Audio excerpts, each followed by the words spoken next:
الحمد لله رب العالمين والصلاة والسلام على رسوله الكريم أما بعد فأعوذ بالله من الشيطان الرجيم بسم الله الرحمن الرحيم إنما المؤمنون إخوة فأصلحوا بين أخويكم واتقوا الله لعلكم ترحمون يا أيها الذين آمنوا لا يسخر قوم من قوم عسى أن يكونوا خيرا منهم ولا نساء من نساء عسى أن يكن خيرا منهن ولا تلمزوا أنفسكم ولا تنابزوا بالألقاب بئس الاسم الفسوق بعد الإيمان ومن لم يتب فأولئك هم الظالمون يا أيها الذين آمنوا اجتنبوا كثيرا من الظن إن بعض الظن إثم ولا تجسسوا ولا يغتب بعضكم بعضا أيحب أحدكم أن يأكل لحم أخيه ميتا فكرهتموه واتقوا الله إن الله تواب رحيم يا أيها الناس إنا خلقناكم من ذكر وأنثى وجعلناكم شعوبا وقبائل لتعارفوا إن أكرمكم عند الله أتقاكم إن الله عليم خبير صدق اللہ العظیم۔ یہ قرآن مجید کا 26واں پارہ ہے، سورہ الحجرات کے آخری رکوع کے آیات ہیں جو تلاوت کی گئی۔ گزشتہ آیت نمبر 11 کے متعلق بیان کیے گئے تھے، اور آج انشاءاللہ تبارک و تعالیٰ 2 آیات تلاوت کی گئی مزید۔ ایک آیت نمبر 12 ہے اور دوسری 13 ہے۔ جیسا کہ آپ حضرات 2 ہفتوں سے یہ سن رہے ہیں، سورہ الحجرات کی آیات مبارکہ جس میں اللہ سبحانہ و تعالیٰ ایمان والوں کی آپس میں ایک دوسرے کی نسبت کے متعلق جو بات بیان کی تھی، انما المؤمنون اخوۃ، پھر اس کا ہم ترجمہ کر لیں گے ایک بار کہ انما المؤمنون اخوۃ فاصلحوا بین اخویکم واتقوا اللہ لعلکم ترحمون۔ حقیقی مومن تو وہ ہے، حقیقت یہ ہے کہ تمام ایمان والے ایک دوسرے کے بھائی ہیں۔ فاصلحوا بین اخویکم، دونوں بھائیوں کے درمیان میں اگر کوئی تنازع ہو گیا ہے، کوئی نا اتفاقی پیدا ہو گئی ہے تو فوری ان کو صلح صفائی کروا دو۔ واتقوا اللہ، اور اللہ سے ڈرو، اس معاملے میں اللہ کی نافرمانی سے بچو، یعنی وہ جو حکم دیا اس کی خلاف ورزی مت کرو۔ لعلکم ترحمون، تاکہ تم پہ رحم کیا جائے۔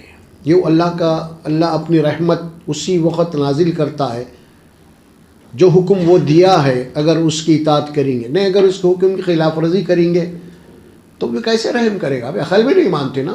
ایک تو مثال کے طور پہ، ایک تو میں آپ جو بول رہے ہیں اس کی خلاف ورزی کر رہا ہوں، پھر آپ سے میں بھلائی کی امید بھی رکھ رہا ہوں، بھائی میری مدد کرو۔ ارے کیسی بات ہوگی بھائی؟ نہیں، کیسے کریں گے آپ میری مدد؟ میرا سوچنا خود عقل کے خلاف ہے نا۔ ہاں، آپ کی بات مان رہا ہوں، آپ کا کام کر رہا ہوں، تو آپ سے میں کوئی بھلائی کی امید کر سکتا ہوں، لیکن نہ تو آپ کی بات ماننے تیار ہوں میں، نہ تو آپ کی بات میں عمل کر رہا ہوں، پھر میں یہ سوچوں کہ بھائی یہ میری مدد کریں گے۔ یہ بات تو بالکل یعنی ایک کامن سینس کے خلاف ہے، فطرت کے بھی خلاف ہے، عقل کے بھی خلاف ہے۔ واتقوا اللہ، اللہ سے ڈرو، اس کے نافرمانی سے بچو، وہ جو حکم تمہیں دیا ہے اس کی خلاف ورزی سے بچو، لعلکم ترحمون، تاکہ تم پہ رحم کیا جائے۔ اس کے بعد پھر فرماتا ہے دوسری آیت مبارکہ میں، یا ایھا الذین آمنوا لا یسخر قوم من قوم، اے مومنو، اے ایمان والو، کوئی قوم تو کسی دوسری قوم کا مذاق نہ اڑائے، اس کی توہین نہ کرے، اس کی تذلیل نہ کرے، یا کوئی آدمی کسی دوسرے آدمی کا مذاق نہ اڑائے، اس کی تذلیل نہ کرے، اس کی توہین نہ کرے۔ اور ہو سکتا ہے عسیٰ ان یکونوا خیرا منہم، جس کے تم مذاق کر رہے ہو سکتا ہے کہ وہ تم سے بہتر ہو اللہ کے پاس. تمہیں کیا معلوم آگے چل کے کیا ہونے والا ہے. نہیں. ولا نساء من نساء، کوئی عورت کسی دوسری عورت کا مذاق نہ اڑائے، اس کے ساتھ گستاخی کا کوئی معاملہ نہ کرے، اخلاق سے پیش آئے، اس کی توہین نہ کرے اور اس کے اندر کوئی کیڑے نہ نکالے. عسیٰ یکونوا خیرا منہن، پھر فرمایا کہ دیکھو جو عورت کسی دوسری عورت کا مذاق اڑا رہی ہے تو ہو سکتا ہے کہ تم سے بہتر ہو، تم سے اچھی ہو اللہ کے پاس. تمہیں کیا معلوم ہے، تمہیں علم نہیں ہے اس بات کا آگے کیا ہونے والا ہے تمہارے ساتھ ان کے ساتھ بھی. ولا تلمزوا انفسکم ولا تنابزوا بالالقاب، دیکھو دوسروں کے اوپر کوئی عیب مت لگاؤ، عیب مت نکالو یا عیب مت لگاؤ، دونوں ایک ہی بات ہوتی ہے. کس کے اندر سے کوئی عیب نکالنا، چن چن کے ڈھونڈتے پھرنا، کیا کمزور ہے اس کو دیکھو ذرا، ہے نا. کوئی دکھ رہی بھی نہیں تو اس کو جناب یا علی پھر ایسا ہوا کہ مائکروسکوپ سے دیکھتے لوگ کیا ہے، دیکھو ایک معمولی تو نکالے اس کو کم سے کم. ہاں کوئی ویک پوائنٹ تو پکڑو اس کو تو معاشرے میں، تاکہ جناب بہت رباب سے پھر رہا اس کو بدنام کرو ذرا. یہ فطرت ہے آج کل کی، خاص طور پہ اللہ منع کیا اسے. اے ایمان والو تمہارا شیوا یہ نہیں ہونا چاہیے، اگرچہ کہ تمہارے مذہب کا نہیں ہے، تمہارے ماحول کا نہیں ہے، لیکن تمہارے اخلاق تو اس کے تحت اچھے ہونے چاہیے. تمہارے مذہب کا نہیں رہا تو کیا ہوتا، تم تو مومن ہے نا بھائی، تم اپنے اخلاق کو پیش کرو، ہے نا. تو یہ بات فرمائے. ایک شخص کا واقعہ آ رہا یاد مجھے، ایک حدیث شریف واقعہ. ایک شخص کی رسول اللہ صلی اللہ علیہ وسلم اس کی کچھ بری حرکتیں حضرت عائشہ صدیقہ رضی اللہ تعالیٰ عنہ کی سامنے بتا رہے تھے. تو اس طرح پھر وہ شخص کچھ دیر کے بعد جا رہا تو اللہ کے نبی اس کو ملے، سلام دعا کرے. بہرحال حضرت عائشہ نے پوچھا یا رسول اللہ ابھی تو آپ اس کے سے بات کر رہے تھے، تو یا عائشہ کہ میرے اندر تم نے کب کو سا ایسا نقص دیکھا ہے عائشہ، اس کے میں میرے اخلاق میرے، انہیں برا کر رہا میرے ساتھ تو کرنے دے، لیکن میں تو اس کے ساتھ برا نہیں کروں گا نا. یہ آپ نے فرمائی بات. اور پھر فرمایا اس کے بعد کہ ولا تلمزوا، کسی کے اوپر عیب نہ مت لگاؤ، کسی کے اندر سے عیب مت نکالو. اور ولا تنابزوا بالالقاب، اور کسی کو برے ناموں سے مت نوازو، القاب مت دو برے. اچھا یہ جو بات ہے نا اس میں ایک باریک بات یہاں پہ ہے، آپ سمجھ لیجئے ذرا، کہ اگر میں آپ کے اوپر عیب لگا رہا ہوں، آپ کے اندر سے عیب نکال رہا ہوں، یا آپ کو میں برے القاب سے پکار رہا ہوں، تو ہو سکتا ہے کہ آپ کی تھوڑی دیر کے لیے آپ کو تکلیف ہو رہی ہوں گی، لیکن حقیقت کیا ہے یہ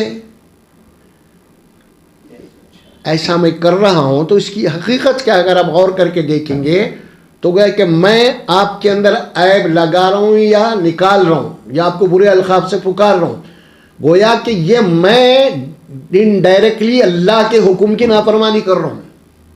کیونکہ اللہ بول رہے مت کرو ایسا، انہیں نہیں بولا آپ کو، انہیں تو خاموش ہے بیچارہ، ہے نا، وہ تو خاموش ہے، بول لیتے ہیں چلے. لیکن اگر میں ایسا کر رہا ہوں تو کس کی خلاف ورزی کر رہا ہوں؟ نہیں، اللہ کے. انڈائریکٹلی میں سمجھ رہا ہوں کہ آپ کو بول رہا ہوں، نہیں ہے، دراصل میں اللہ کے حکم کی خلاف ورزی کر رہا ہوں. اللہ تعالیٰ کسی کے بھی متعلق سے قرآن مجید میں کوئی حکم دیا ہے، اگر وہ حکم کی خلاف ورزی ہو رہی ہے تو اس سے کی مخالفت نہیں، اللہ کے احکامات کی مخالفت ہوگی وہاں پہ، کیونکہ اب اللہ محاسبہ کرنے والا ہے اس کا.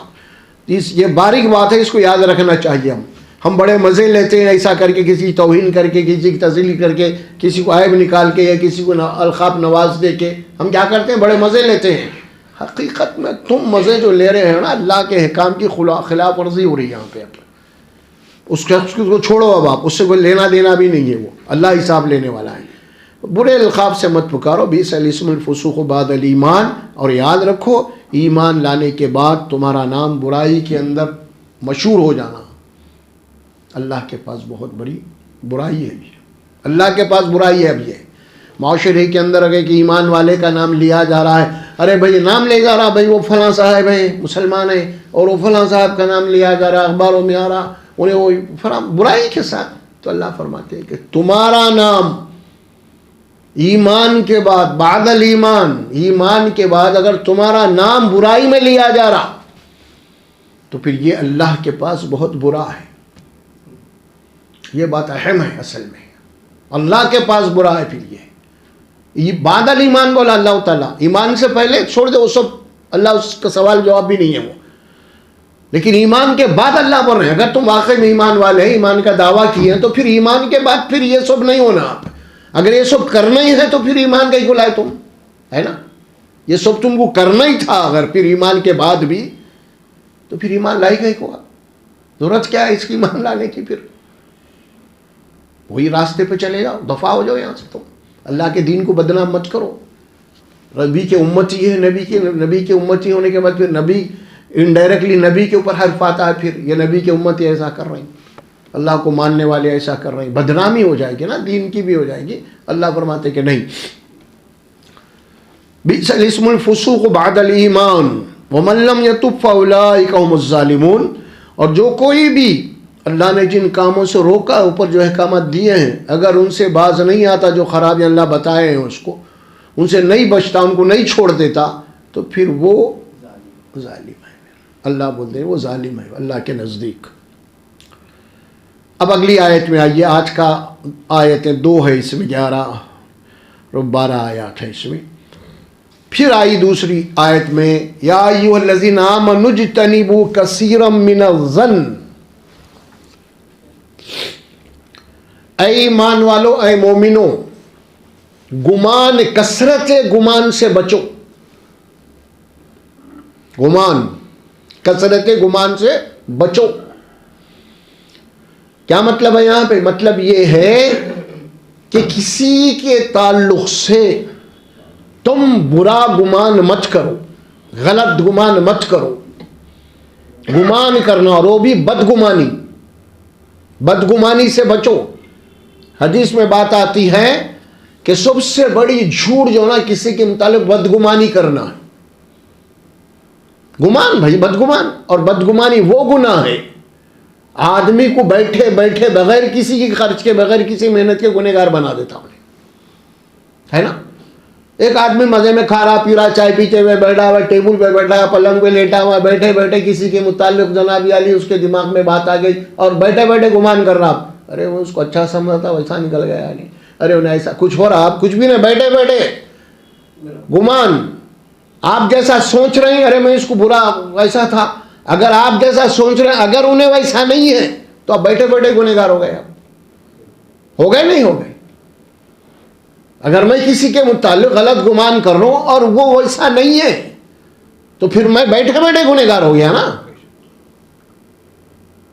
تو یہ منع کر رہے اللہ سبحانہ و تعالی, بدگمانی سے بچو, کسی کے متعلق برا گمان مت کرو.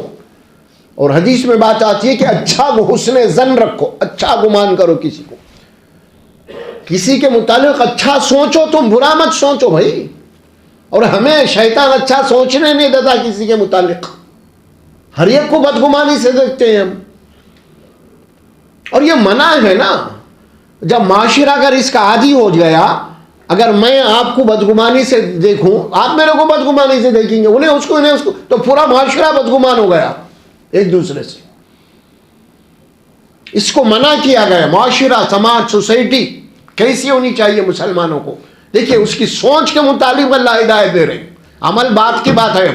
سوچنا آدمی دماغی طور پہ کسی کو یہ سمجھنا کہ آدمی فلاں ہے فلاں, بلا جو بھی بدگمانی آتی ہے ہمارے دل و دماغ میں, یہ بدگمانی سے بچو فرما اللہ سبحانہ, اور وہ بھی کثرت سے. یا ایھا الذین آمنوا اجتنبوا کثیرا من الظن ان بعض الظن اسم.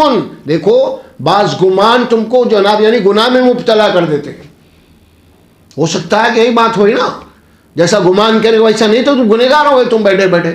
ان بعض الظن اسم, بعض ایسے گمان ہوتے ہیں جو حقیقت کے خلاف ہوتے ہیں. تم جیسا سوچ رہے ویسا نہیں ہوتا تو تم بیٹھے بیٹھے گنہگار ہو جاتے ہیں.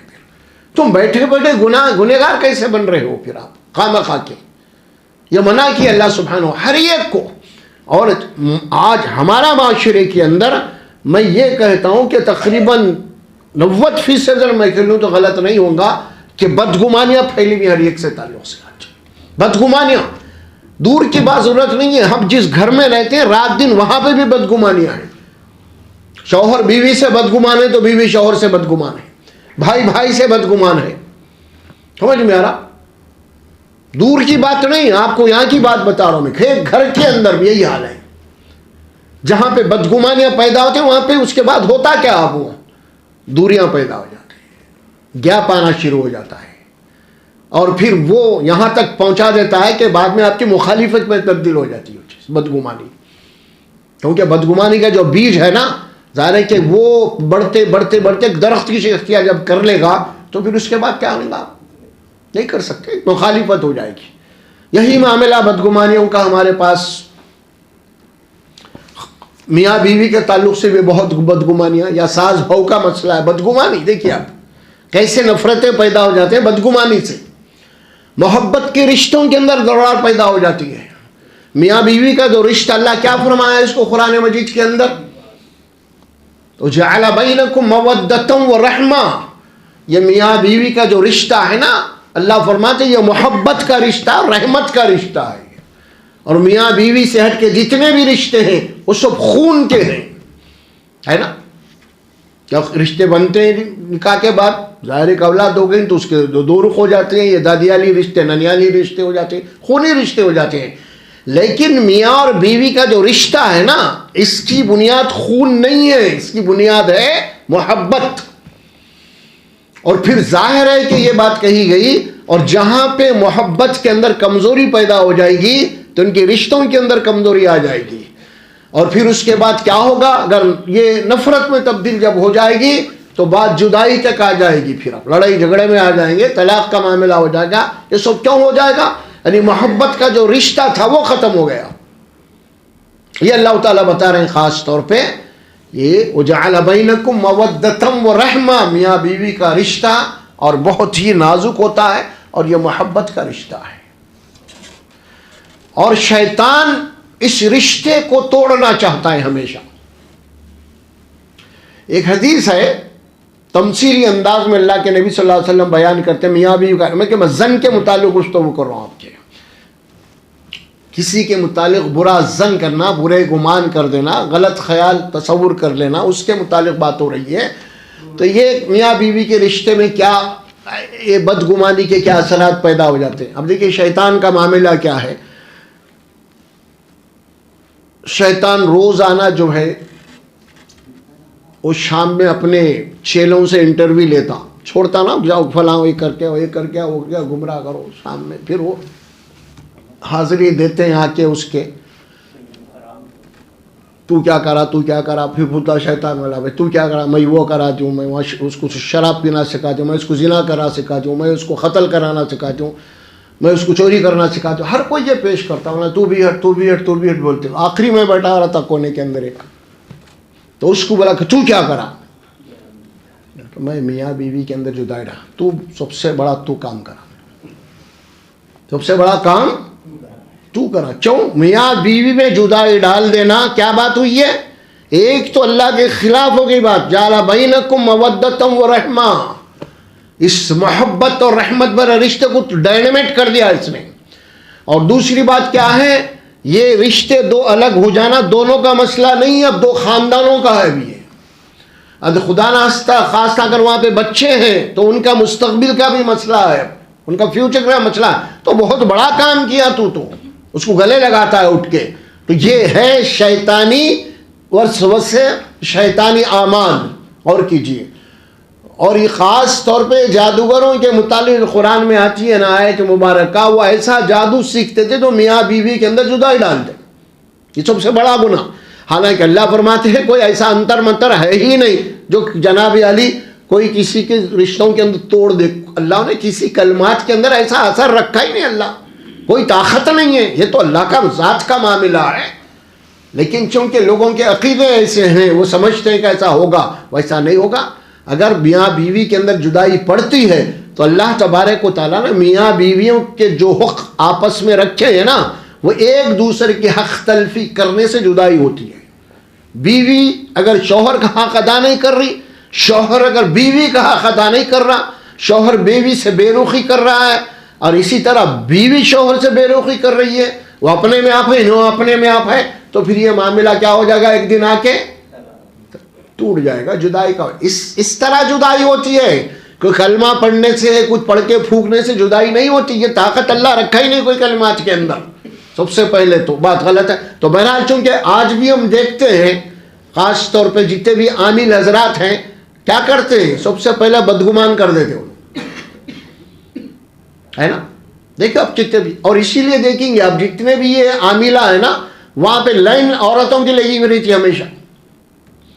بڑی مشکل سے اگر 50 اگر عورتیں ہیں تو بڑی مشکل سے 2-3 مرد نظر آئیں گے وہاں پہ, وہ بھی دور ڈر سے جا کے ان کو آگے چھوڑ دیتے. تو شیطان کا جو چرخہ ہے نا یہ یہاں پہ خاص طور عورتوں کو سب سے پہلے لپیٹ میں لے لیتا ہے. اس کو بدگمانی سے بچو.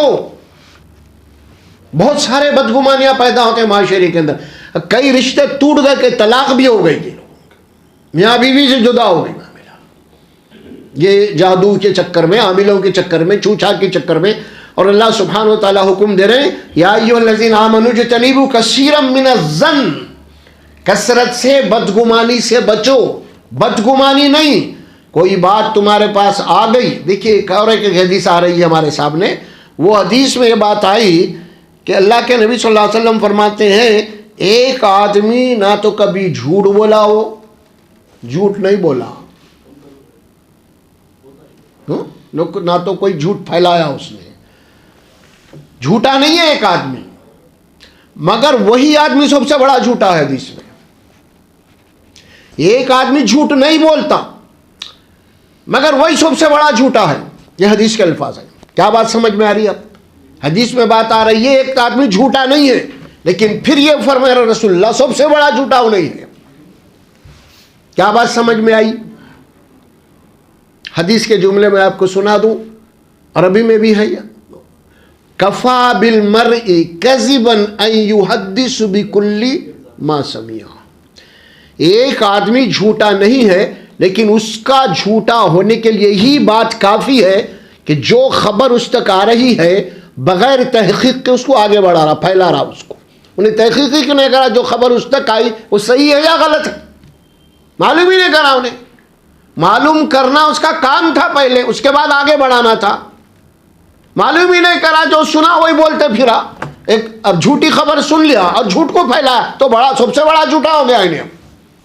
یہ ہے حدیث کفا بالمرء کذبا ان, فرمایا کہ آدمی سب سے بڑا جھوٹا وہ ہے جو آدمی جو سن رہا ہے اسی کو دوہرا رہا. ان یحدث بکل ما سمع, جو سنتا ہے اس کو آگے بڑھا دیتا ہے. اور آج کل سوشل میڈیا تو اس خطرناک پلیٹ فارم ہے نا.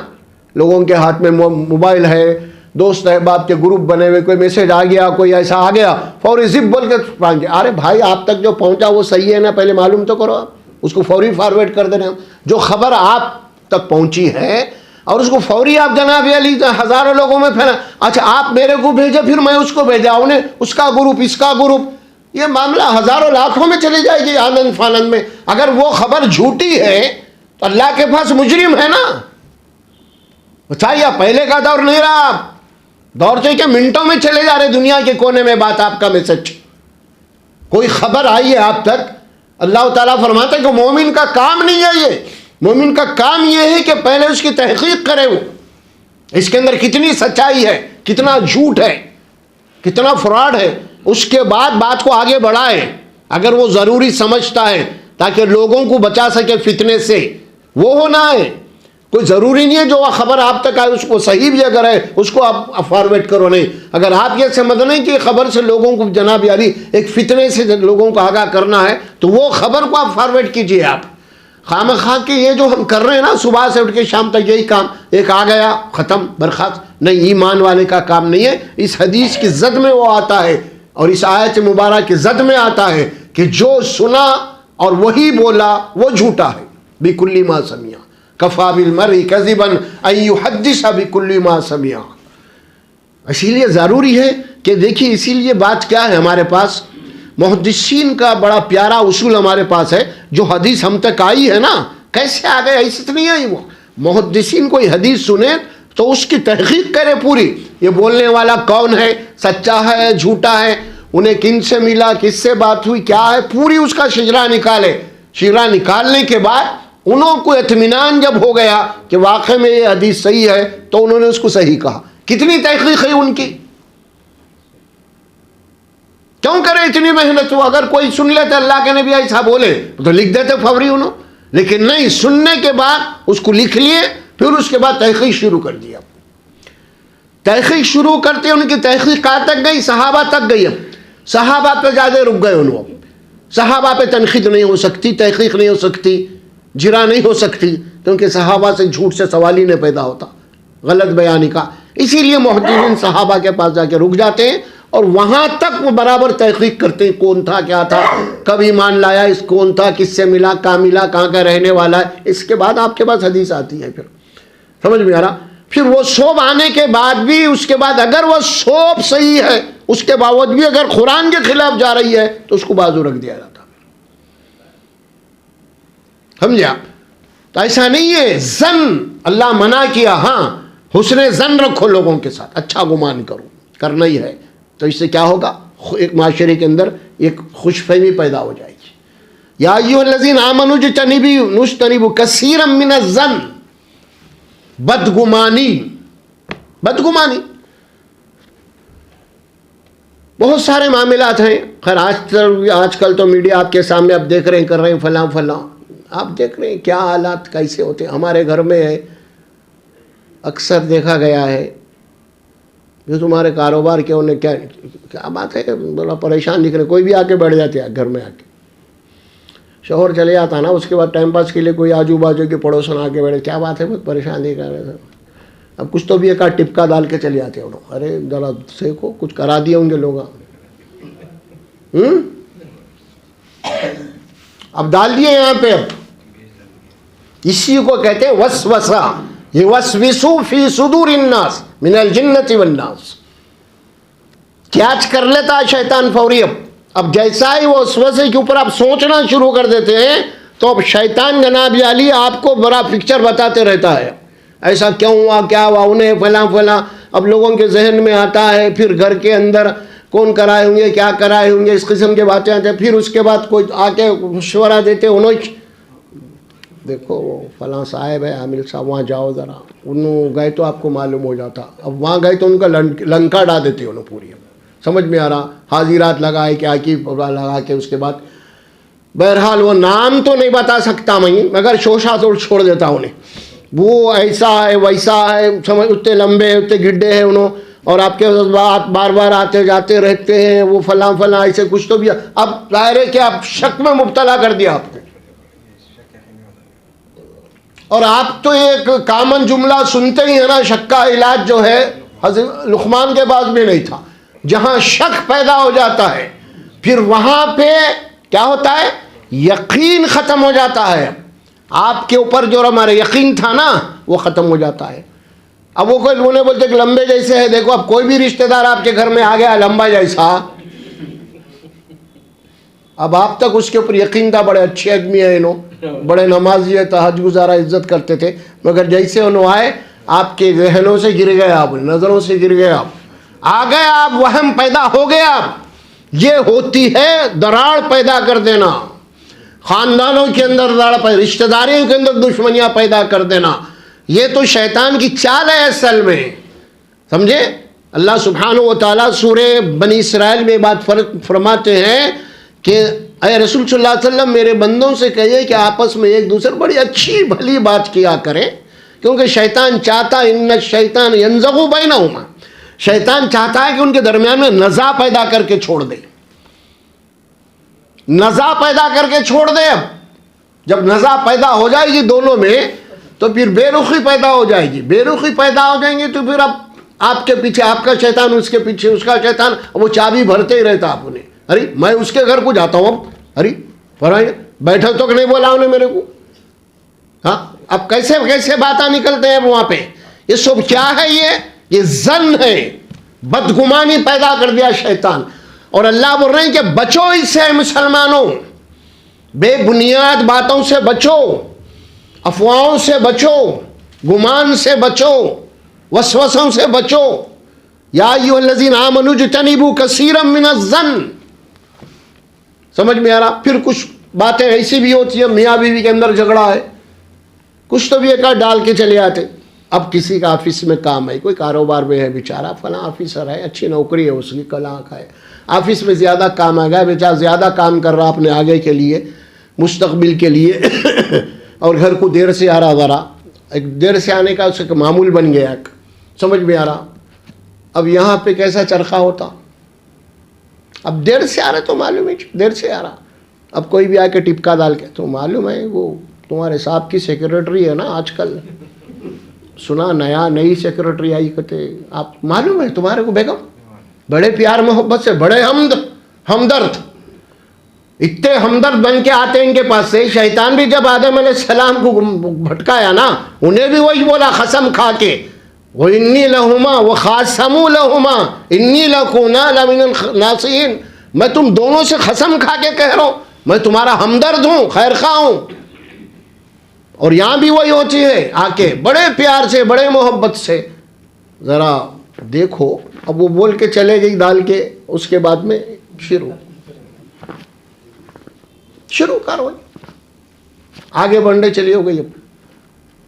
اب وہ ایک دن، 2 دن، 3 دن، بہرحال اس کے بعد ذرا بے رخی ہو گئے، وہ رکے، ایک دم تو بیگم صاحب نہیں پوچھ سکتے نا، ہلو کچھ تو انہوں بھی چھوڑتے رہتے۔ اس کے بعد میں آخر میں فائنل بول جاتے، یہ باتاں مت بنا، وہ چوڑیل تمہارے جو آئی نا آفس میں، اصل میں اس سے تمہارے بہت وہ ہو گئے، کہتے نا ایسا، یہ بیچارے کے وہم و گمان میں بھی نہیں ہے وہ بات، اگر ڈال دیا بم ختم۔ آپ سوچئے اس کے بعد اب دونوں کے ساتھ ٹکراؤ شروع ہو جاتا ہے یہاں سے۔ اب انہوں اگر عورت سمجھدار نہیں ہے، جذباتی ہے، تو بولے اس کے بعد جناب علی معاملہ بڑا پتنگڑا بن جائے گا اس کے بعد۔ تو میرا بولنے کا مطلب معاشرے کے اندر ایسے چیزیں آتے رہتے آپ کے پاس، دوست احباب کے اندر بھی ہوتی، اچھی خاصی مخلص دوست ہیں آپس میں، جناب علی کوئی تو بھی پھونک دیتا آ کے، ارے تم دونوں کاروبار کر رہے یار، انہیں پلاٹ لیا کے تو تم کو معلوم ہے آئی، وہ کہاں ہے بھائی، کدھر ہے؟ اب اس کو شروع کھوج، سمجھا؟ ارے بھائی وہ حقیقت میں لیا بھی نہیں انہیں، مگر ظاہر ہے کہ کوئی دوست کو، کوئی بھائی کو دلانے کے لیے وہاں گیا تھا، اب چونکہ اتنا ہی کرنا کافی تھا اس کو، اب جا کے بول دیا انہوں نے، ارے دونوں کاروبار کر رہے ہیں، دونوں کا حصہ، دونوں اتنا ہی ہے، میں کچھ بھی نہیں کر، اس کو کیا ہو گیا؟ یہ ایک فتنہ ڈال دیا۔ یہ ساری چیزیں اسی لیے جب تک کوئی تحقیق نہ کرے، آپ کسی کی بات کے اوپر یقین نہیں کرنا ہے۔ قرآن بول رہا ہے، حدیث بول رہی ہے آپ کو، قرآن یہاں بول رہا ہے نا کہ گمان سے بچو، ہر ایک سے، کسی کے متعلق بھی، کوئی بھی کیوں نہ، گمان سے بچو۔ ان الشیطان لکم عدو مبین، شیطان تمہارا کھلا دشمن ہے، وہ ہر قدم پہ تم کو جناب علی گناہ میں مبتلا کرنا چاہتا ہے۔ اسی لیے اللہ فرماتے ہیں کہ گمان سے بچو، بدگمانی سے بچو۔ اور یہ بات اللہ سبحانہ و تعالیٰ قرآن میں مجید، ایک تو بات یہ ہو گئی نا، ماحول، کاروبار، رشتہ داریاں، فلاں، یہ سب چیزیں جو ہے اگر ہمارے یعنی بدگمانی کے نظر ہو گئے تو سب تباہ ہے۔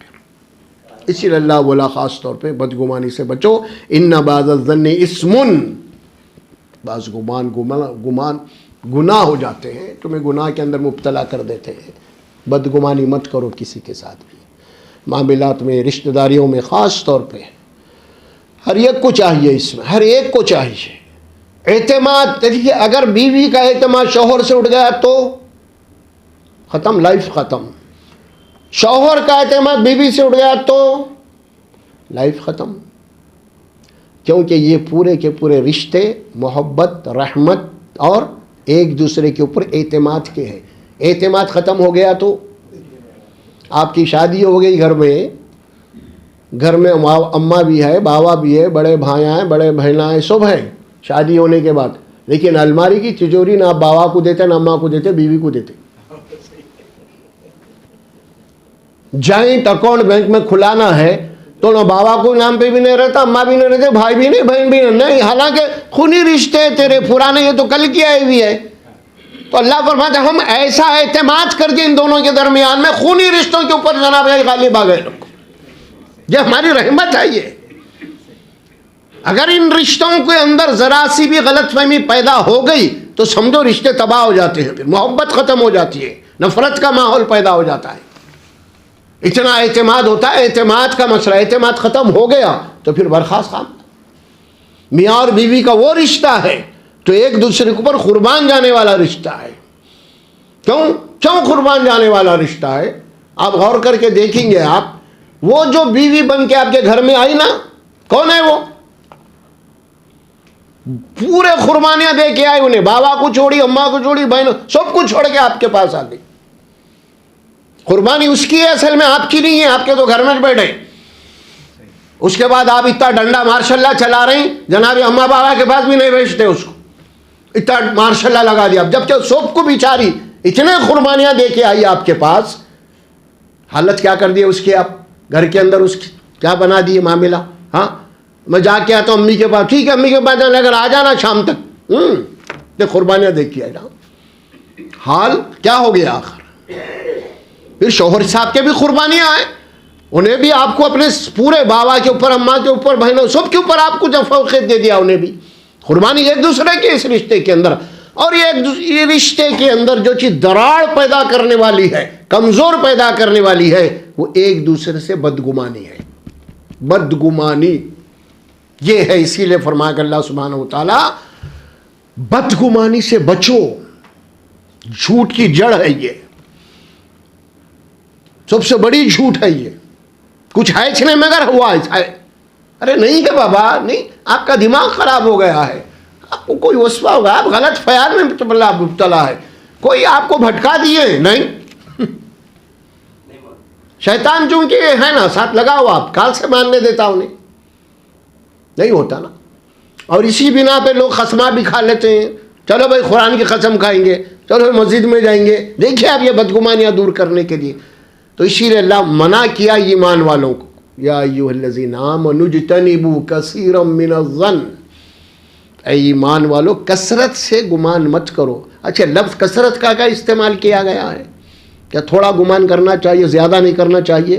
بات ویسی نہیں ہے، بات ایسی ہے، انسان کی فطرت، انسان کا دماغ ایسا ہے کہ وہ کچھ کوئی نہ کوئی خیال آتے رہتا، اس کو کوئی گمان پیدا ہو جاتا ہے، تو پیدا ہونے کے بعد اللہ فرماتا ہے اس کو فوری دماغ سے نکالو، تم چھوڑ دو، ایسی بات نہیں ہے۔ کثرت سے گمان سے بچو، ان بعض الظن اسم، کیونکہ بعض جو گمان ہے تم کو گناہ میں مبتلا کر دیتے ہیں، اس سے بچو فرمایا۔ اب اس سلسلے میں دیکھیے آپ آگے چل کے جو جملہ آ رہا ہے، یہ تو گمان کے متعلق بات ہوئی، گمان کے تعلق سے اور ایک بھی بات میں آپ کو بتاؤں، شرک کی پوری بنیاد گمان پہ ہے، شرک کی پوری بنیاد کس پہ ہے؟ گمان پہ ہے، بنیاد ہے اس کی، وہم، گمان، وہم، خیال، وسوسہ، یہ سب ایک ہی چیزیں سمجھو آپ، ہے نا۔ اور اللہ قرآن میں کیا فرماتے ہیں؟ ایک آیت مبارک آتی ہے، میں ذرا اس کو پڑھ لیتا ہوں تھوڑا ریفرنس کے لیے، سورہ نجم، سورہ نجم، بات گمان کے تعلق سے بات آتی ہے۔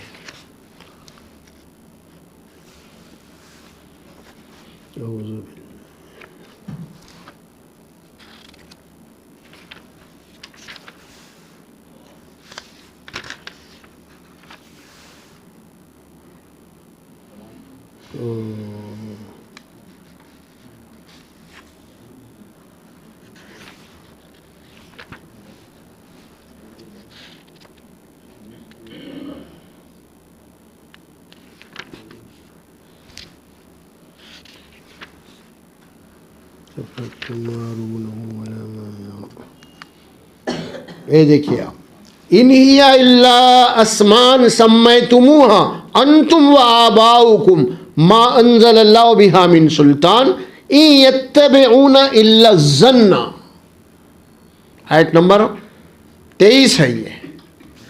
ترجمہ کیا ہے؟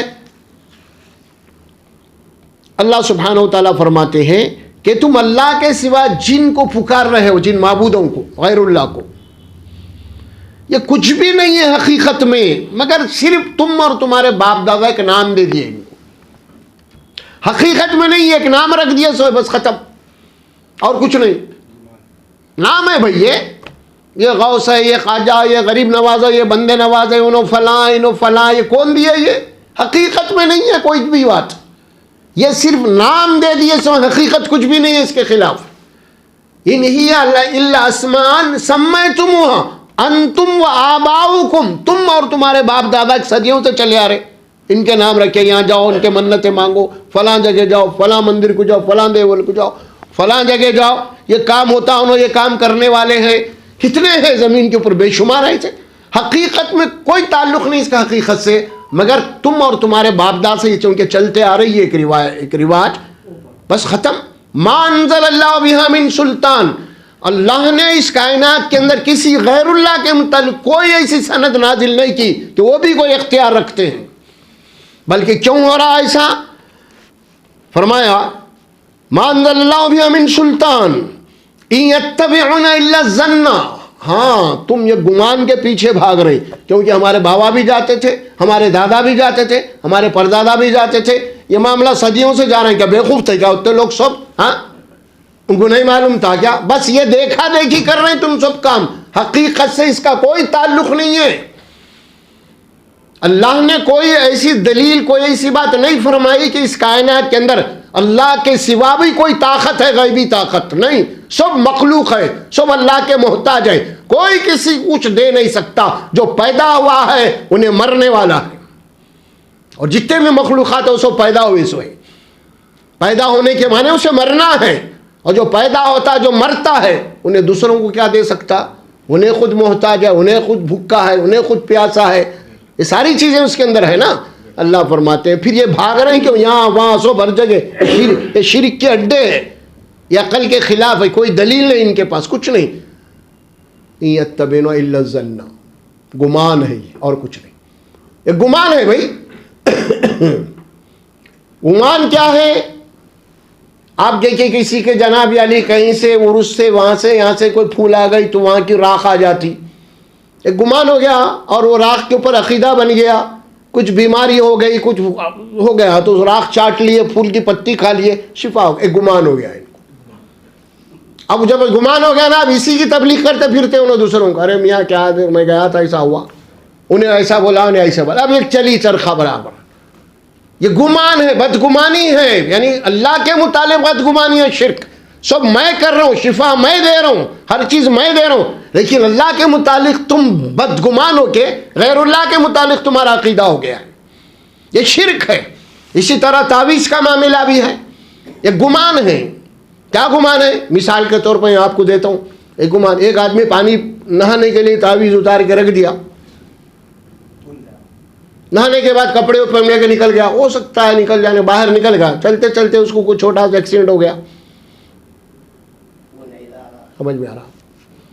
اب ایکسیڈنٹ، گھر والے آئے، گھر کو گیا، اس کے بعد فلاں فلاں یہ ہوا وہ ہوا، وہ ڈاکٹر یہ ڈاکٹر کہہ رہے گئے، بارہ ڈاکٹروں نے بھی جا رہے ہیں، ادھر بھی جا رہے ہیں ادھر، ان کے والدہ صاحب ایک دن سے بول کے جا رہا، بیوی صاحب حمام میں کسی کام کے لیے گئے، دیکھے تو تعویذ پڑی ہوئی ہے ان کی، یہ تعویذ اٹھایا انہیں،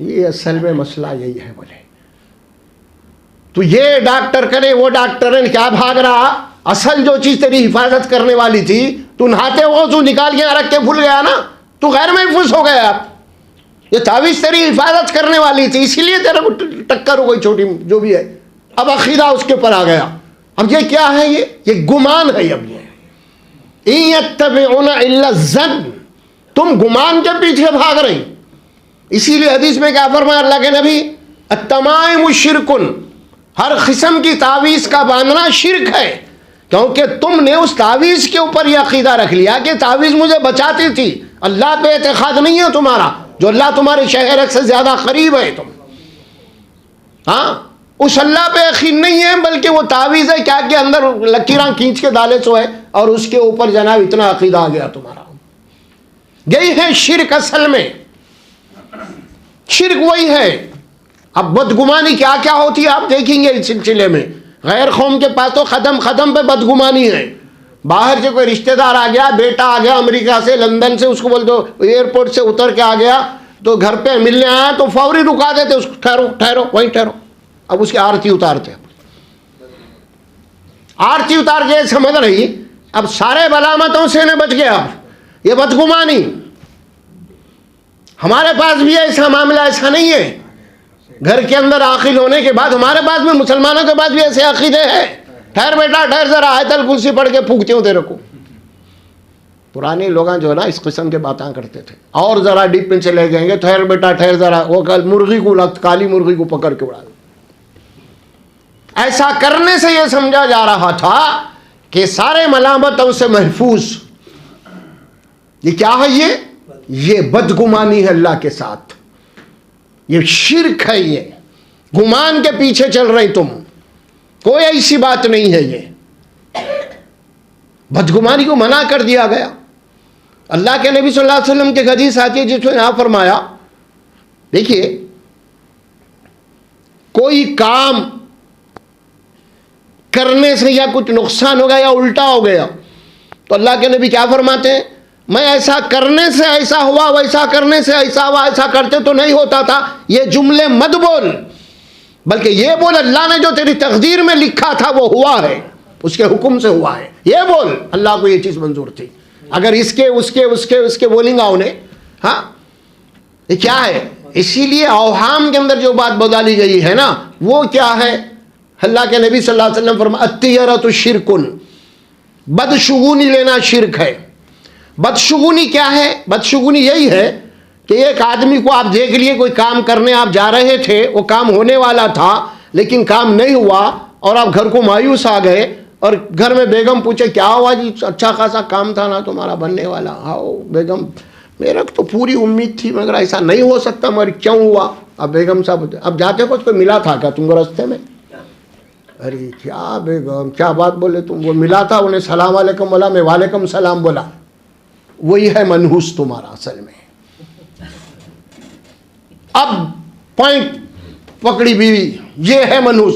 اب جب وہ دیکھ لیا نا وعلیکم السلام کو بول کے نکل گیا, بیوی بول دی ہے, اب اس کے اوپر کیا ہو گیا, اب اس کا چہرہ اس کے نگاہوں میں آنا شروع ہو گیا, زوم کرنا شروع ہو گیا, منحوس منحوس منحوس. وہ نہیں ملتا تو میرا کام ہو جاتا.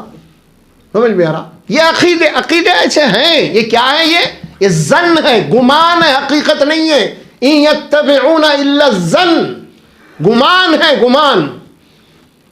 آج کل بڑے بڑے لوگ مشائخ وغیرہ درگاہوں سے ادھر سے ادھر سے عجیب و غریب معاملات ہو گئے. آج کل بھی آج کل اپنے مریدوں کو کلر کے ٹوپیاں دیے, ٹوپی پہنو تم, تمہارے اوپر سے بلائیں ٹل جاتی, یہ رنگ پہنو تم, یہ ہرا رنگ, یہ پیلا رنگ, یہ بھی ہو گیا آج کل. سمجھ میں آ رہا؟ یہ حضرت کا جناب علی تبرک ہے. ہاں اب کوئی آ کے بیٹھے دکان میں مکان میں, جناب علی کچھ ہوا, بھئی یہ سب حضرت کا نام, ہمارے حضرت کے قدم پڑے ہمارے گھر میں, اس وجہ سے چل رہا. سمجھ میں آ رہا؟ اب کچھ برا ہو گیا, فلاں ہو گیا تو کیا بولتے ہیں, نہیں وہ حضرت کے آئے تھے, تم بے ادبی کرے ان کی. کیا کرے؟ بے ادبی کرے ان کی, ان کو صحیح ان کا احترام ہی نہیں کرے تم, اسی لیے اللہ بدلا لیے تم سے. اب اللہ کا اب جا رہے ہیں, اللہ کا برا کر ہو رہا تو اللہ کی طرف جا رہے ہیں. اچھا ہو گیا فوٹ دبا کے کر, یہ تو حضرت قبلہ کا قدم مبارک تھا ہمارے گھر میں جو آیا. سمجھ میں آ رہا؟ اچھا بعض لوگوں کے پاس آج بھی ہے, جو سلسلے کے لوگ ہیں نا, ان کے پاس گھر کے اندر مین گھر میں خاص طور پہ وہ کیا بولتے, پہلے جو ہوتا تھا نا محراب وغیرہ, ہاں وہ محراب کے اندر 2 کھڑاوے رکھے ہوئے ہیں. کھڑاوے تو وہ پتہ نہیں مرشد کے والد کے ہے, وہ ان کو خاندان میں چلتے آ رہا ہے. اور سال میں 1 مرتبہ باضابطہ اس کی دعوت بھی ہوتی کھڑاؤں کی, بلا کے وہ گھر والے صاحب وہ زیارت کراتے حضرت کے کھڑاوے ہیں. اسی وجہ سے ہماری برکت ہے بھائی, ہم چیز سے بچے ہوئے. ارے بھائی کپا ہے شرک کے اندر مسلمانات, ایک جگہ نہیں ہے معاملہ, کپا ہے پورا کپا, ہر جگہ پھنسا دیا شیطان, بدگمانی کر دیا اللہ سے. یتبعون الا الظن یا ایھا الذین آمنوا اجتنبوا ظن, بچو گمان سے, حقیقت کیا ہے معلوم کرو. نہیں یہی معاملہ ہے ہمارے پاس. گھروں کے اندر آپ دیکھتے ہیں شادی کر کے لا رہے بڑے بیٹے کی بہو آ گئی، فلاں کے کاروبار چلنا شروع ہو گئے، وہ ہو گئے فلاں ہو گئے، اچھے چل رہے بل نہیں چھے فلاں فلاں، گھر واہ 2 دوار ہو گیا فلاں فلاں، دوسرے بیٹے کی کر کے لائے، اس کے بعد سال چھیلنے کے بعد ذرا کاروبار ڈاؤن ہو گیا ان کا، سمجھ میں آ رہا؟ اب ساس پہلے تو ساس بہو کی بنتی نا، اب کیا بولتے ہیں پہلی بھاؤ جو ہے اس کا قدم لکشمی کا تھا بولے، اور یہ منحوس جب سے آئے ہمارے کو افلاس ہی لگ گئی بولے، اب یہ ہو گیا۔ اب بتائیے آپ کیا اس کا کیا دوش ہے، بتائیے آپ، یہ کتنی بڑی جہالت ہے، اور یہ جہالت نہیں ہے بلکہ آپ کو شرک کے قریب لے کے چلے گئے، انہیں غیر اللہ کے طرف لے کے گئے۔ اس کے پیر میں کیا ہے، اس کے پیر میں کیا ہے، اس کے پیر میں کیا برکت ہے، نعوذ باللہ، برکت کی ذات تو اللہ کی ہے نا، تبارک الذی بیدہ الملک، بابرکت ہے وہ ذات جو پوری کائنات اس کے ہاتھ میں ہے، برکت کی وہ ذات ہے، اور تم اپنی بہو کے قدم کو برکت کا بولتے، ہاں کہاں ہے یارو، کدھر جا رہی؟ چمبار کے دیو کو چپل کی پوجا بولتے نا، وہ الگ ہے ہمارا، آج کس کی پوجا نہیں کر رہے ہیں، آج ہم کھڑاؤں کی کر رہے ہیں، پیروں کی کر رہے ہیں، سمجھ میں آ رہا؟ ملچل کٹے کی کر رہے ہیں، گھر کے اندر لا کے رکھ لیے 2-3 ملچل کٹے کے کاڑے، ہاں اس کو روزانہ صبح اٹھ کے قرآن شریف میں رکھ رہے ہیں، نکال رہے ہیں، آنکھوں کو لگا لے رہے ہیں، ارے کتنے ہیں جی، ہر جگہ کہاں ہیں مسلمان، ہر جگہ پھنسے ہوئے ہیں۔ کلیئر کٹ قرآن میں بات فرما دی گئی، قُل لَن يُصِيبَنَا إِلَّا مَا كَتَبَ اللَّهُ لَنَا وَمَوْلَانَا، اے رسول صلی اللہ علیہ وسلم آپ کہہ دیجئے، آپ اعلان کر دو، یہ بتا دو، کیا کوئی مصیبت آ نہیں سکتی، اگر آئی تو اللہ کا تمہارے لیے حکم تھا، مقدر تھا، تمہارے لیے آنا تھا، آئی وہ آئے گی برابر۔ اس کے بعد بولیے ہوا مولانا، اللہ ہی ہمارا مولا ہے، ہمارا کارساز وہی ہے اصل میں، یہ بات بولی جا رہی ہے۔ چلیے اس کے اوپر کافی گفتگو ہو چکی ہے، انشاءاللہ اس کے بعد کیا بات آ رہی ہے؟ یا ایھا الذین آمنوا اجتنبوا کثیرا من الظن ان بعض الظن اثم ولا تجسسوا۔ دیکھیے اب آپ اس کے بعد کیا الفاظ آتے ہیں؟ ولا تجسسوا، پہلے گمان مت کرو، پھر دوسری بات کیا بول رہے ہیں؟ کسی کی ٹو میں مت لگو، کسی کے ٹو میں مت لگ جاؤ، کسی کا تجسس مت کرو، کسی کی جاسوسی مت کرو، کسی کے پیچھے مت پڑو، انہیں کیا کر رہا، انہیں کیا کر رہا، انہیں کیسا کر رہا، انہیں کیسا، کوئی سروکار نہیں، اب منع ہے، منع کر دیا اللہ نے کسی کی ذاتی زندگی میں خاص طور پہ دلچسپی لینا، آپ سے آپ کا کوئی کاروباری مطلب اسی حد تک رہو، بس ختم۔ انہیں کیا کر رہا، وہ اکثر ہوتا ہے محلوں کے اندر، اٹھتے بیٹھتے سلام دعا ہوتی، تعلقات ہوتے ہیں، ارے یارو کیا 5 منزل بنا دیا، 3 بیٹیوں کی بھی شادی کر دیا انہیں، ہم تو جیسے کہ یہ کیا کر رہا ہوں نا، کہاں سے آ رہا ہوں گا اس کا، یہ ہوتی بات ہے۔ کئی کو اللہ منع کر رہے ہیں، آپ کو کیوں؟ کہیں سے بھی لا رہا ہوں گا، آپ ذمہ دار ہے کیا اس کے؟ ہاں کیوں اس کے پیچھے لگے ہوئے آپ؟ منع کر رہے اللہ صبح، اس کی ٹو میں مت لگو، جاسوسی مت کرو، دلچسپی مت لو اس کی ذاتیات میں، اور ہمارا کام یہی ہے، دماغ خالی نہیں بیٹھتا ہمارا، کون کیا کر رہا اس کے اوپر نظر رکھنا، وہ پان کے ڈبوں پہ، چبوتروں پہ، ہوٹلوں پہ 4-5 جو بیٹھتے نا، یہی کام ہوتے وہاں پہ، پورے فرشتوں کو تو جناب علی بیزی کر دیتے وہ لوگ، وہاں بیٹھ کے وہاں لکھتے انہیں کیا سمجھ میں آ رہا ہے؟ جو 2 فرشتے نا لکھنے والے،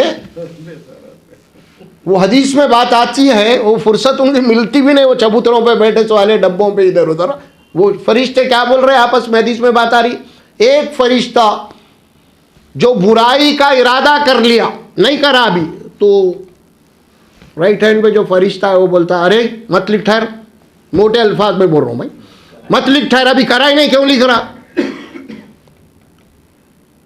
اچھا یہ نیکی کا فرشتہ، انہیں نیکی کرا نہیں کرا لیکن ارادہ کر لے تو لکھ دیتا فوری۔ تو اب وہاں اتنی گفتگو ہو رہی، ان کو ہے یہ بولنے کی فرصت مل رہی کہ نہیں، کی بول رہا ہوں میں، ٹھہرو ذرا مت لکھو، انہیں کرا اتنے نا، اتنی چل رہی اسپیڈ وہاں، پوری غیبتیں چل رہی۔ آگے وہ جو آتا رہی بات، تجسس مت کرو، ولا یغتب بعضکم بعضا، ایک دوسرے کی غیبت مت کرو، غیبت کیا گناہ ہے معلوم آپ کو؟ غیبت کہتے کسے ہیں یہ سن لیجیے اب آپ.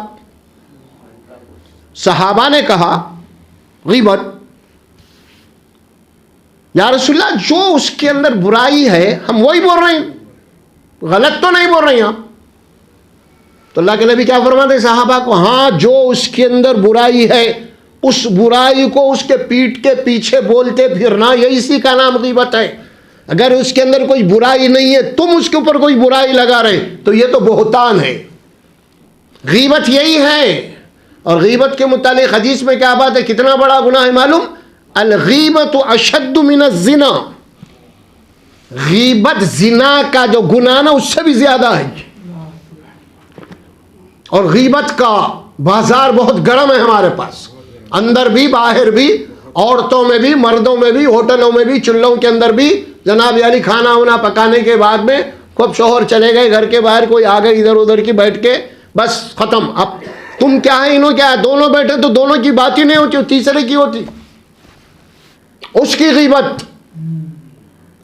منع کر دیا گیا اللہ سبحانہ و تعالی. وَلَا يَغْتَبْ بَعْضُكُمْ بَعْضًا أَيُحِبُّ أَن يَأْكُلَ أَحَدٌ, فرمایا کیا تم اس بات کو پسند کرتے ہو کہ بھائی تمہارا مر چکا ہے, لاش تمہارے سامنے, کیا اس لاش کا گوشت کھانا پسند کرتے؟ تم پکاتے اس لاش کے گوشت کو کاٹ کے؟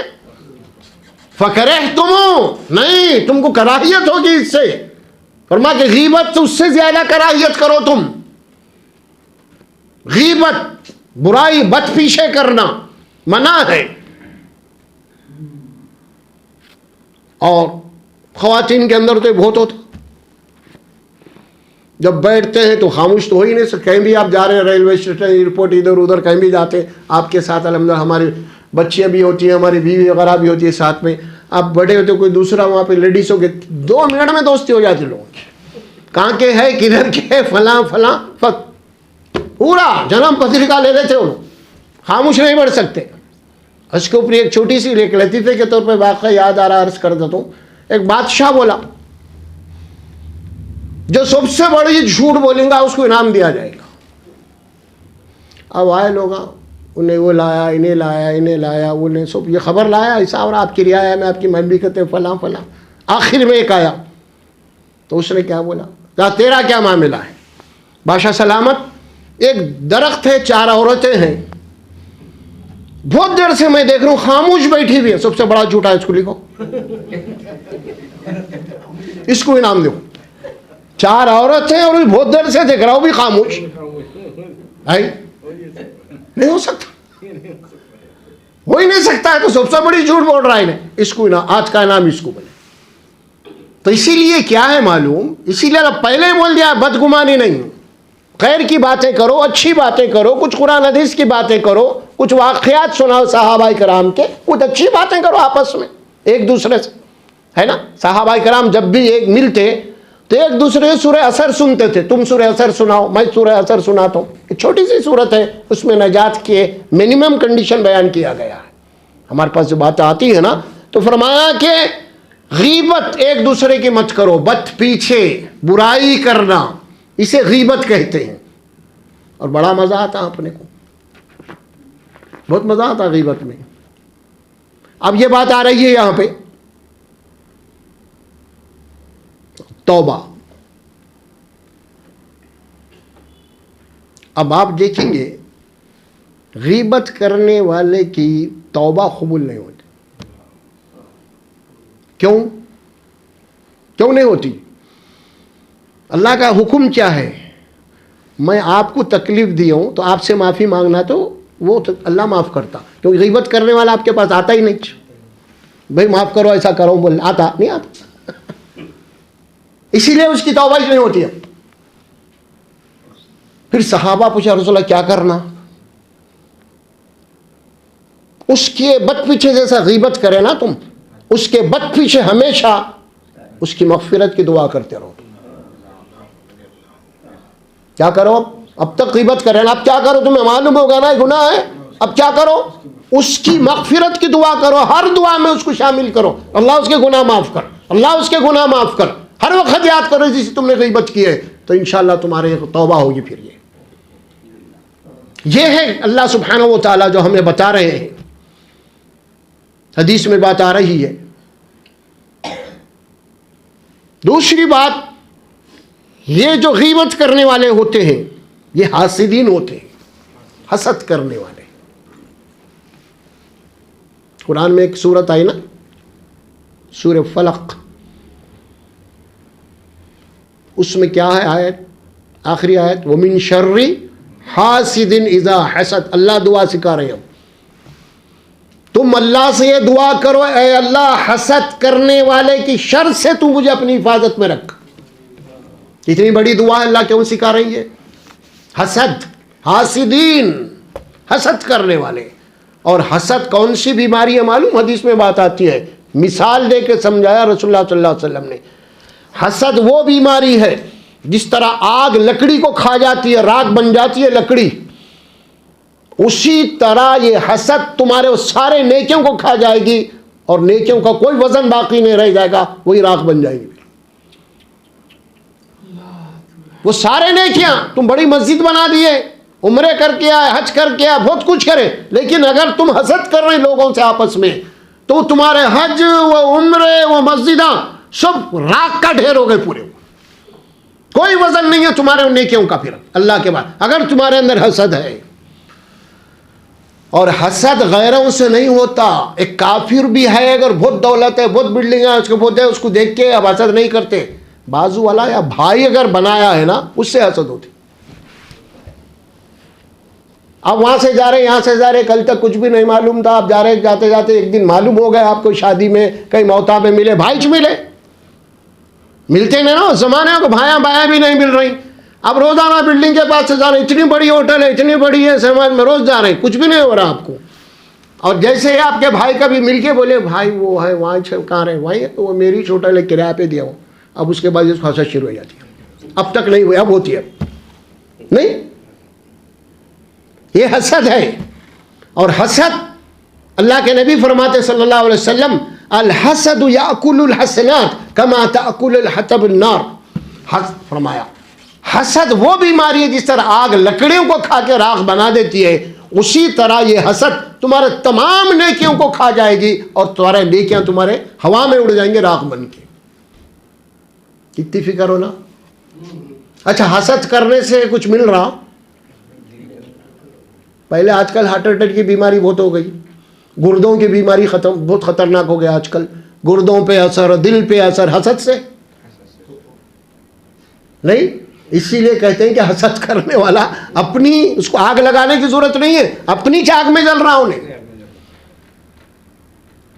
جیسا ہے نا بھائی، یہ لوگ رافضیاں، ان کو سزا دینے کی ضرورت نہیں ہے، انہیں خود کوڑلے مار لے رہے ہیں. اب ضرورت ہی نہیں ہے ان کو، انہیں خود پیٹ لے رہے ہیں اپنے آپ کو. اب ضرورت کیا مارنے کی؟ آپ کو ضرورت ہی نہیں ہے، اس کو چھوڑ دو اس کو. اور یہی معاملہ ہے ان کا، حسد کرنے والوں کا. ان کو ضرورت ہی نہیں ہے آپ کچھ بولنے کی، وہ اپنی آگ میں آپ جل رہی ہیں. اور حسد کرتے ہوئے جب مر جائیں گے، اس کے بعد خالی ہاتھ، آپ کے نام اعمال میں ساری راکھ رہیں گے، کچھ بھی نہیں رہیں گا، سب جل جائیں گے آپ. حسد کیوں؟ اللہ کا شکر ادا کیجئے آپ. اللہ تعالیٰ جس کو بھی جو دیتا ہے بطور امتحان کے دیتا ہے، سمجھے آپ. یہ امیری غریبی فلاں فلاں ہمارے بس کی بات نہیں ہے. اللہ جسے جتنا چاہتا ہے نوازتا ہے، پر ان کا حساب بھی ویسا لیتا ہے اللہ تبارک. زندگی سب کے لیے امتحان ہے، غریب کے لیے بھی، بادشاہ کے لیے بھی، پیسے والے کے لیے بھی، سب کے لیے امتحان ہے، یہ سمجھیے. اسی لیے جب بھی معاملہ ہوا، اللہ کی ہم تعریف بیان کیجیے.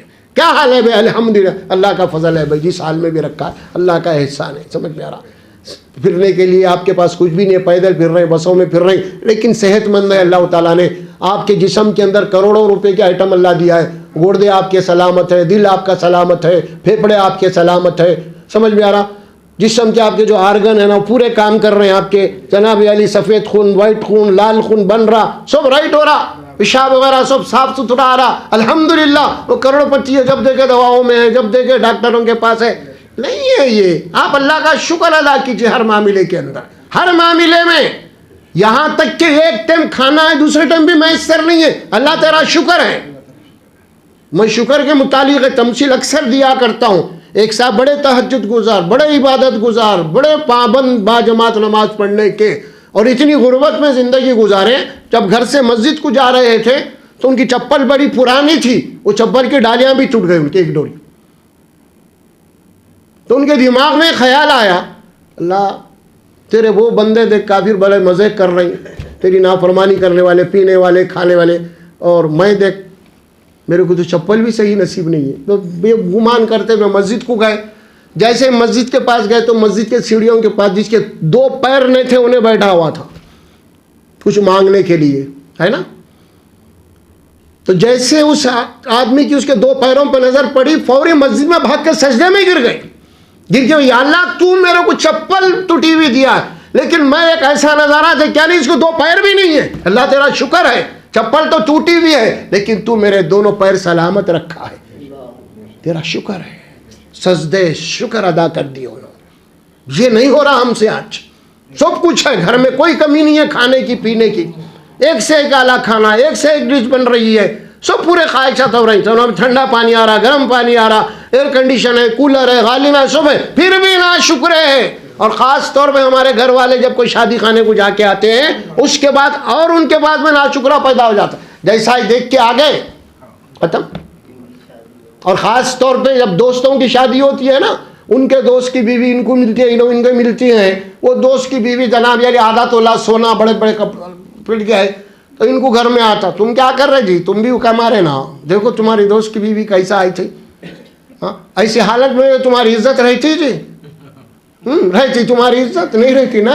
اسی لیے بیویوں کو اچھا رکھو, ہم کو بھی سونا ڈالو دبا کے, تاکہ معلوم ہو میں فلاں کی بیوی ہوں تو تمہاری عزت بڑھیں گی. وہ سمجھ میں آ رہا.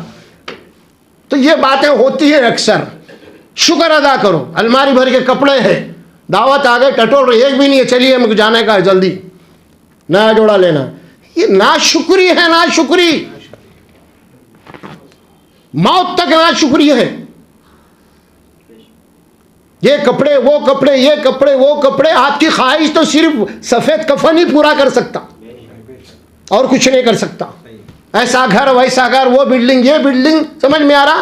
آپ کی خواہش تو جنا خبر کا گھر ہی پورا کر سکتا.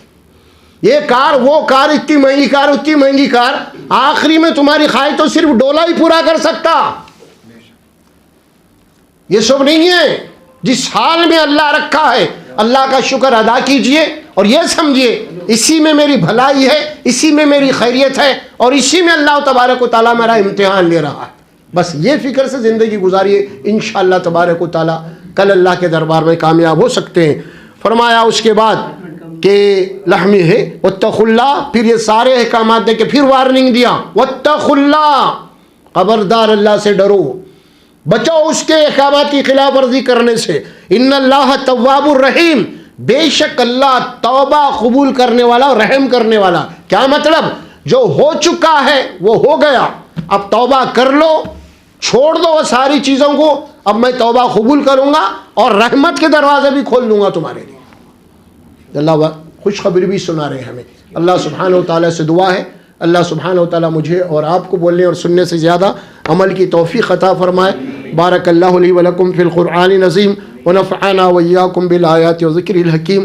وقولوا قولی ھذا استغفر اللہ لی ولکم ولسائر المسلمین برحمتک یا ارحم الراحمین. السلام علیکم.